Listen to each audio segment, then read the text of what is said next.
Hey, what's going on, people? It's SGZ here from the SpartanGameZone, and in this video I'll be counting down the top 5 legendary pistols in Borderlands 3. Every Vault Hunter needs a good handgun, and these are 5 of the best you can get. I'll be telling you what they do, where you can get one, and how you can get them performing at their top level. I plan to do the other weapon types too, so if you have an idea of what one should be up next, let me know in the comments below. If you enjoyed the video, I'd appreciate it if you could drop a like, and let's crack into it.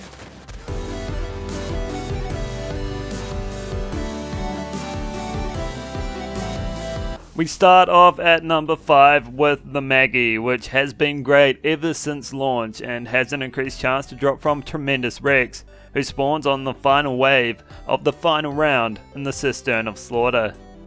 The Maggie is simply great. I mean, it's a shotgun pistol. When is that ever a bad thing?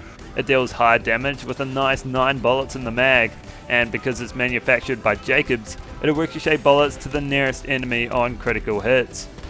Speaking of critical hits, that is where the Maggie shines. Consecutive criticals will take chunk after chunk out of your opponent's health bar, ending them in a very short space of time. It's also extremely good value for ammo, and there's no fire rate cap, so you can send its DPS skyrocketing if you've got a trigger finger like the Sundance Kid. It's not just a great pistol for flak, it's a great pistol for everyone, and its multiple pellets help you to proc kill skills and certain item effects faster than you otherwise would.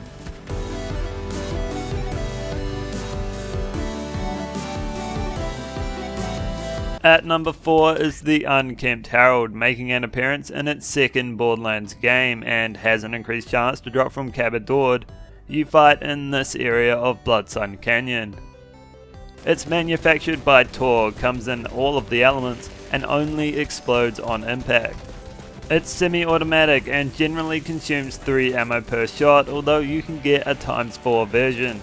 Its projectile pattern is close to that of the Uncamped Harold in Borderlands 2, although the projectiles are more closely grouped and travel quicker.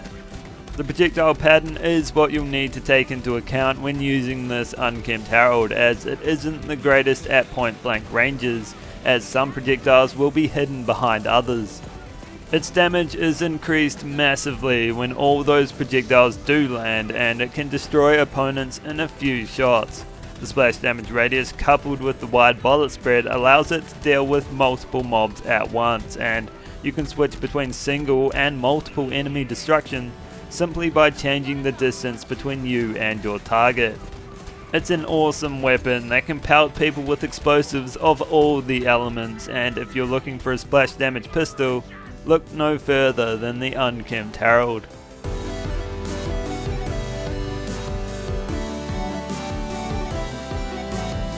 Sitting in 3rd place is the Beacon, another DLC 3 pistol that has an increased chance to drop from Jarek Logan. You fight around here in Bloodsun Canyon.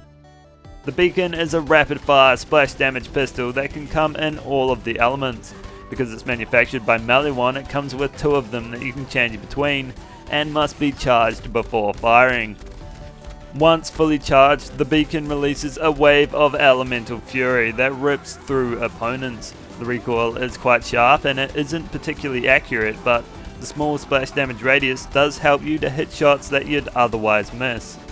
It is an extremely versatile weapon that also does heavy damage. There isn't a situation where a Beacon wouldn't perform well, and the splash damage gives something for most to make use of.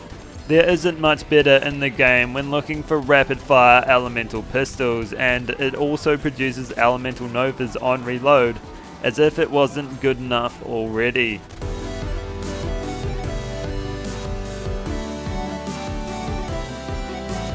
At number 2 is the Hellshock, a brute of a pistol that has an increased chance to drop from Gigamind. You fight here in the Meridian Metroplex.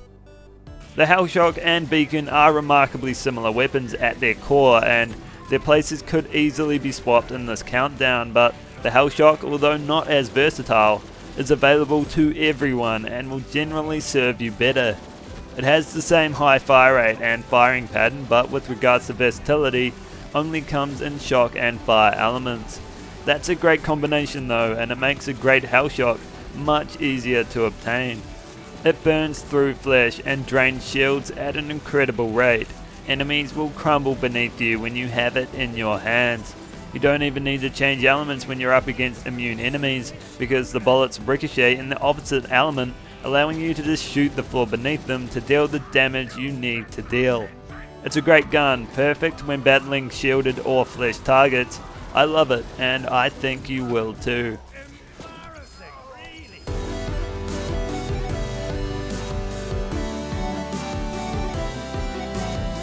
Before number 1 is revealed, let's go over some honourable mentions, and there's quite a few of them.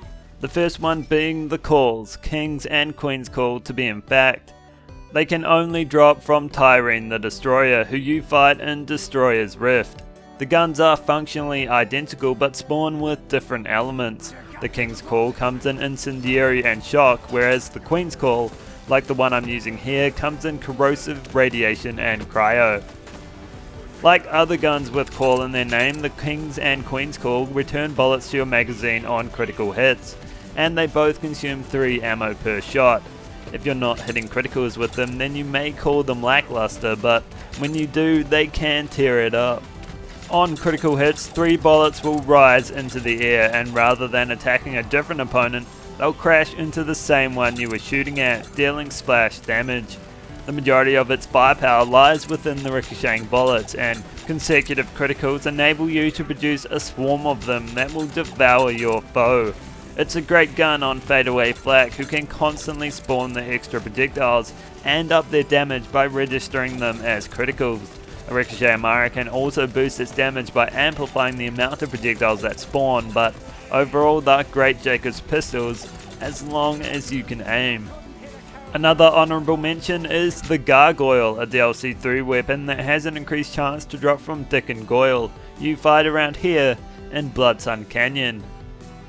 The Gargoyle can only come in Corrosive, but makes up for that with the absolute carnage it produces. It's manufactured by COV and has the typical high fire rate, which allows you to spray bullets at your enemies and will overheat instead of having to reload. The Gargoyle doesn't fire normal bullets, it fires sticky projectiles that deal damage when they land, and again a little later when they explode. It will also occasionally spew up whatever it had for breakfast, sending a wall of acid downwind, which is the single highest point of damage it can produce. It's a fantastic gun, especially when up against armoured opponents, but it'll do work every day, anytime. Another pistol that deserves a shout out is the Wagon Wheel, which cannot come in any element and has an increased chance to drop from the Warden. You fight around here in the Anvil. The Wagon Wheel is a Jacob's pistol with good damage, heavy critical hit damage and a fast reload, but it is let down a little by its small magazine. Wagon Wheel takes the unique Jacob's effect of ricocheting bullets on crits to a whole new level. Rather than the traditional 1 bullet, or 2 or 3 in some cases, the Wagon Wheel ricochets 6 to nearby targets.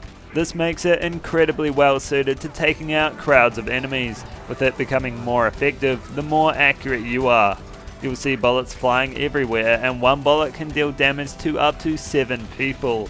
It comes into its own though on a Ricochet Amara, who can take the 6 ricocheting bullets up to 12. That's a recipe for complete annihilation, and as her, the Wagon Wheel can blitz through waves of enemies, proving that big things can come in small packages.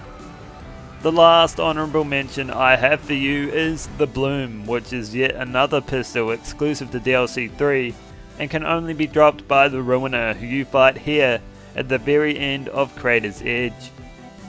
The Bloom is another pistol manufactured by Jacobs, cannot come in any element, and has a unique firing pattern. It must be charged before it can be fired and will rip through its entire magazine very quickly, with the final shot dealing bonus damage. The charge time is short and you're given an audio cue when it's fully charged, although you can fire before then. A fully charged shot is powerful, rivaling many of the one-shot weapons in the game, and if you ever want to delete an enemy, just charge it up and fire at their head.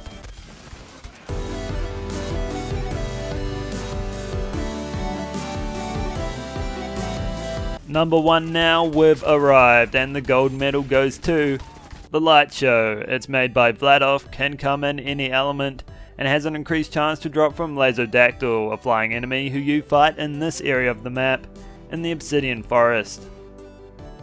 The Light Show is everything you'd want in a pistol: a quick fire rate, heavy damage, and has a decent magazine size.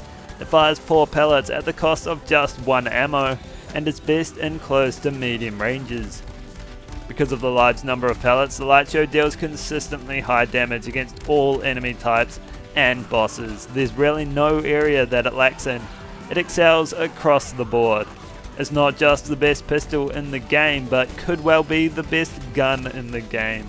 By coming in every element, it'll always have a place in any combat situation, and it's a pure powerhouse legendary pistol. There's simply no other way to put it. So that's all for this video. I hope you enjoyed it and learned of the best legendary pistols you can get in Borderlands 3. If you did, consider dropping a like or subscribing, and I'll catch you in the next one.